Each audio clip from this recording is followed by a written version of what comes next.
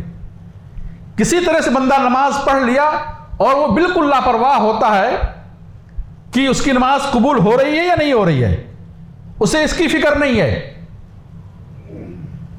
جبکہ سلف صالحین وہ خوف زدہ رہتے تھے.